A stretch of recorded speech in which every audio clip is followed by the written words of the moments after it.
Welcome to the Smart Marketers Academy, where we help you to build your business smart, get more clients, and make more profits. I'm Davida Yemi Akanle, and on this program, we're looking at how to find a profitable target market for your business, and this is Module 2. So, you're going to ask yourself a few questions. And one of the questions is, have I chosen the right target market?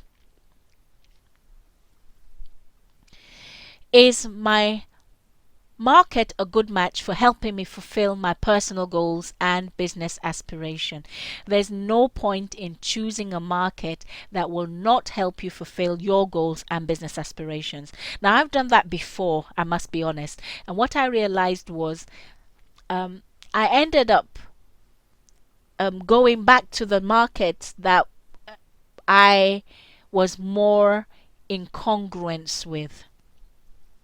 So when you don't choose things based on your personal goals or your personal or your business aspirations, what you end up doing is you end up sabotaging your own success, and that's because you can't continue to act inconsistent, or you can't continue to make choices inconsistent to what you really have within you.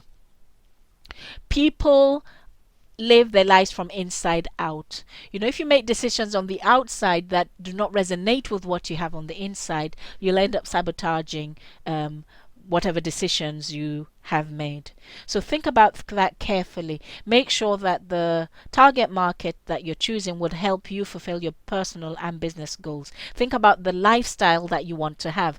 Is it a lifestyle where you would want to work part-time?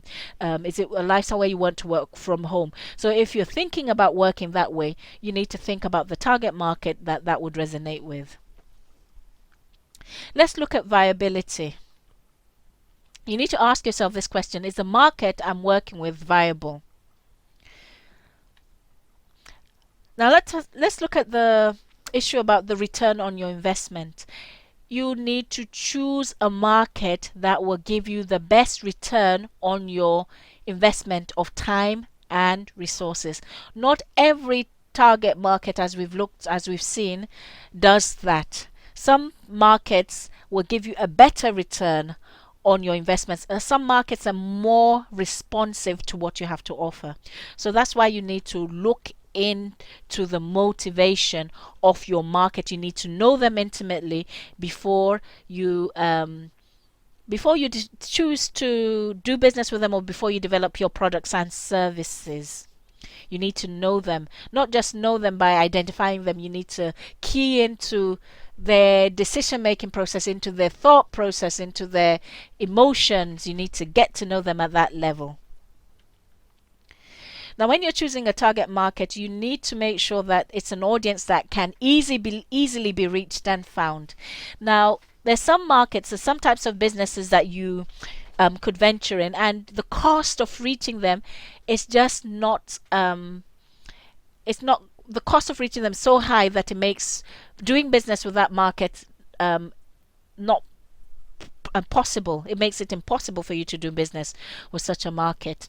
Now, an example is a market where you might have to have agents abroad, and you need to go abroad, or you need to go to China, maybe Hong Kong. You need to travel these countries and maybe attend seminars to be able to meet the right people, so that you can now have the connections that you need, so that they can send clients to you. Now, if you build a business like that, what you could see already is that there's so much costs to reaching that particular market.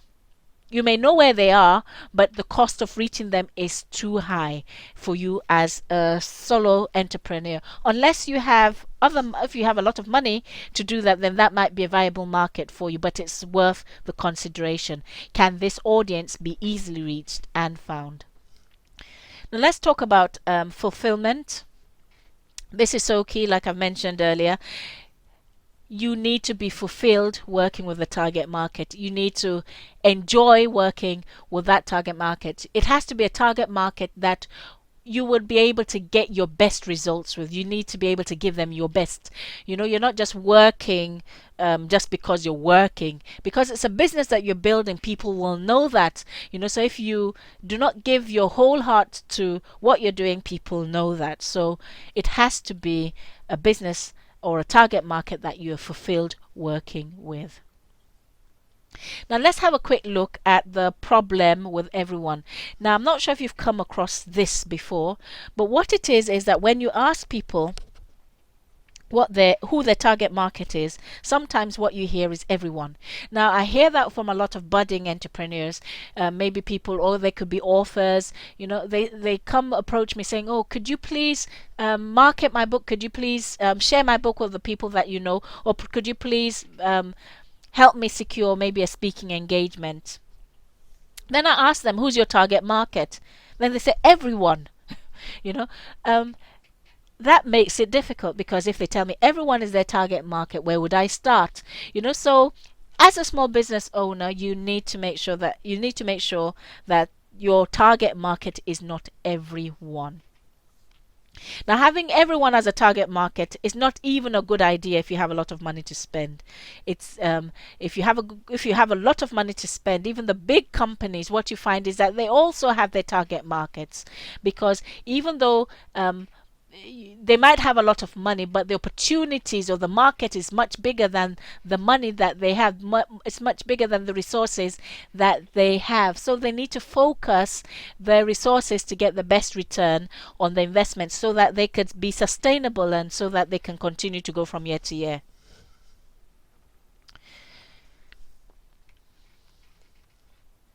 So the question really is, how can I achieve focus?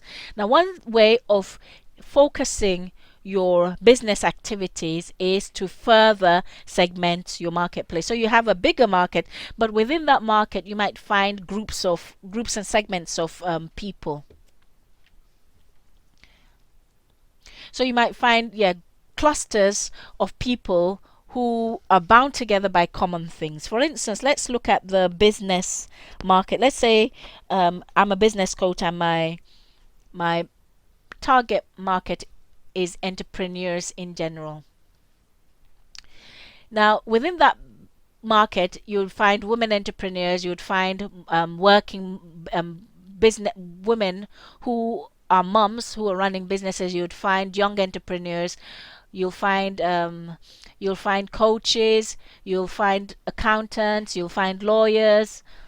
You'll find trainers. So you could take that big market and also further segment that market and reach a sub element of that market. Once you're able to reach that sub element of that market, you would have mastered a lot of skills for reaching the next. So it's worth doing this, and it makes the best use of the resources that you have. Now, a lot of times when people are advised to sub niche, that means take a bigger niche and break it down into further segments, people don't want to do that because they are afraid that they are making their business too small. They won't be reaching enough people. Now, all I'm just trying to suggest is that if you break your business down, your target market, into further to smaller segments, you can still grow. And we'll be looking at two ways in which you can grow in a few minutes. You can grow vertically or horizontally. So one way to grow is that you have one product that you've created. For instance, let's assume it's my Get More Clients Quick Start program. I've developed this program, and I've decided to focus on the coaches, the coach target market. So I'm working with coaches. Now I'm selling it to life coaches. Let's assume it's life coaches. So I sell that product to life coaches. Then after I've been able to sell it to that market satisfactorily, I look for maybe accountants, and then I sell it to accountants. And if I've succeeded at selling it to that particular market, I might go out to look for another market to sell it to. So that's one way to grow. You take one product and you try to sell it to other markets. The second way to grow is to sell many products to one target market. So for instance, if you decide to do business with coaches, especially if it's like the business I'm in, I'm a business marketing coach, I might work with coaches, or let's say life coaches, and the first thing I might do is to work with newbies who are life coaches. Yeah, so I move them from one level. I have products, a series of products that will move them from this level to the next. The next level might be a startup mode, where they have started the business and they're just trying to grow it. So I create a series of products for that particular subset of my target market, that will take them to the next level, and I do that with the next level and the next level. So basically, with that model, what you're doing is you're taking one target market and you're selling many products to that particular market. Now, the advantage of this particular model is that you have gotten to know this particular target market so well that it makes it easier for you to cater to their needs, and you're probably selling the same thing to the same person. You're selling several things to the same person. As you probably would know, there's a high cost to gaining a customer. So there's no point in gaining that customer and selling to them once. A better business model will be one where you can sell to that customer several times, helping them move towards their goal even as you do that. So we've come to an end of module 2, and we would be meeting. I'll be seeing you soon on module 3. If you'd like to know more about our products and services, please do visit us at www.thesmartmarketersacademy.com.